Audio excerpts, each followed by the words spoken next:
I just think it's funny that the top G is a fanboy, and he runs with this whole thing like, "What color is your Bugatti?" Jake Paul has responded to Andrew Tate's challenge, and as expected, it's just another ego-driven monologue from the self-proclaimed king of trash talk.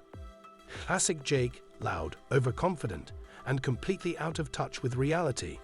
The guy who's known for cherry-picking opponents like he's selecting discounted victories, now claims he can take on Andrew Tate, a four-time kickboxing world champion with a proven fight record. Did endless videos supporting me, laughing about me, saying how funny I was. I'll fight him for free. Let's not forget Jake Paul's illustrious track record of overhyped fights, many of which ended in mediocrity or outright embarrassment. And who could overlook that cringe-worthy, scripted face-off with Mike Tyson that somehow still made headlines? Jake Paul, a man more consistent in dodging real challenges than landing punches, is now stepping up to Andrew Tate, not with skill, but with his typical loudmouth bravado. It's trash talk versus talent, and Jake is clearly in over his head.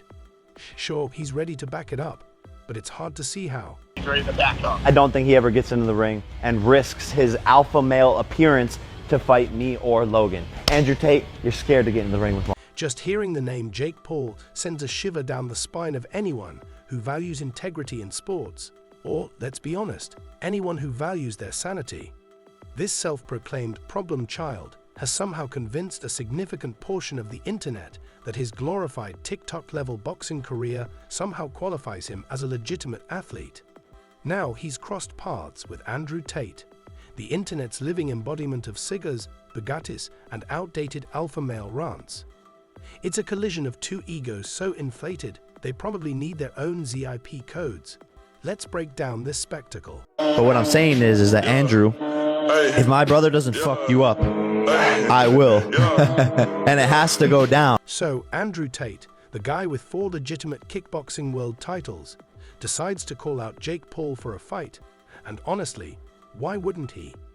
Jake's entire boxing career feels like a bad reality TV show, where retired MMA fighters and washed-up athletes are trotted out to lose to him for a paycheck.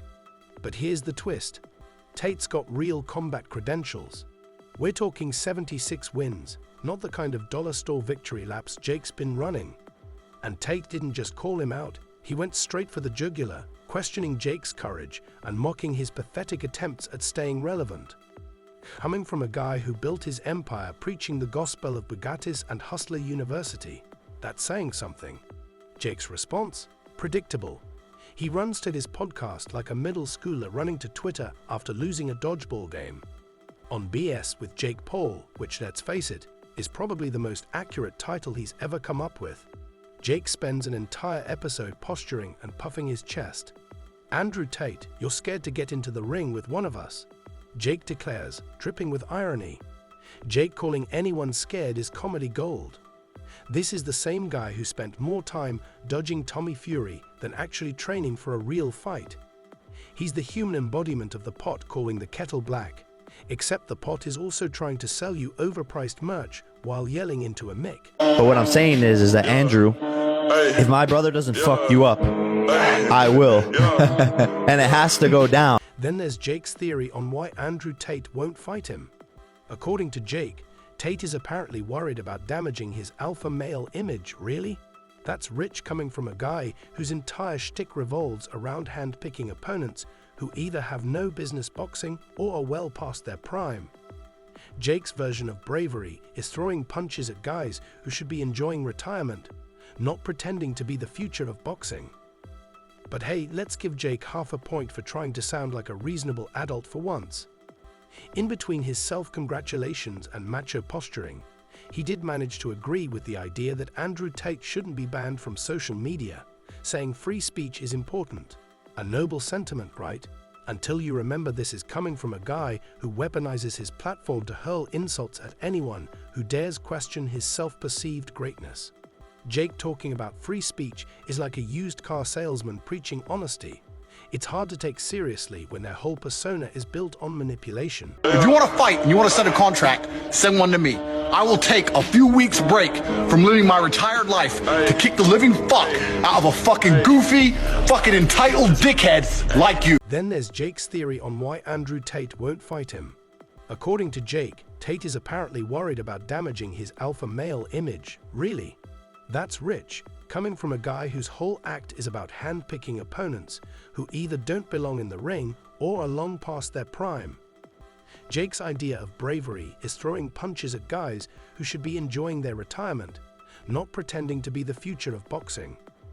But let's give Jake half a point for at least trying to sound like a reasonable adult for once. In between the self-congratulations and macho posturing, he did manage to agree that Andrew Tate shouldn't be banned from social media, claiming free speech is important. Noble, right? Until you remember this is the same guy who uses his platform to launch insults at anyone who dares challenge his self-perceived greatness. Jake talking about free speech is like a used car salesman preaching honesty. Hard to take seriously when their entire persona is built on manipulation. My dick in my pants, hey, my bitch don't love me no more, hey, she kick me out on life, bro. Jake Paul challenging Canelo Alvarez is a spectacle of delusion, akin to a toddler's grandiose ambitions. This is the same Jake Paul who defeated Anderson Silva in October 2022. An MMA legend, yes, but a 47-year-old Silva well past his prime. Yet Jake believes this victory has catapulted him into legitimate contender status, worthy of facing one of the greatest boxers of all time. It's like challenging Usain Bolt to a sprint after running a few laps around the block. Jake's supposed knockout record is as credible as a staged prank video, yet this hasn't stopped him from challenging the best in boxing. His mouth has landed him in hot water again, this time with Eddie Hearn, the boxing promoter.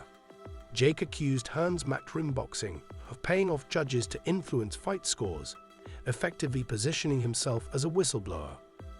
Of course, he promises to expose the corruption in his podcast, because someone with a career built on pranks is definitely the right person to unravel professional boxing's deepest secrets.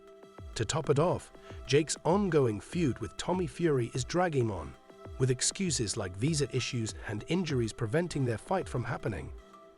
Jake, ever the social media antagonist, continues to trash Tommy online, but let's not forget Jake's history of overhyping fights that never materialize. If this match happens, it will probably be another spectacle that leaves fans wondering why they bothered.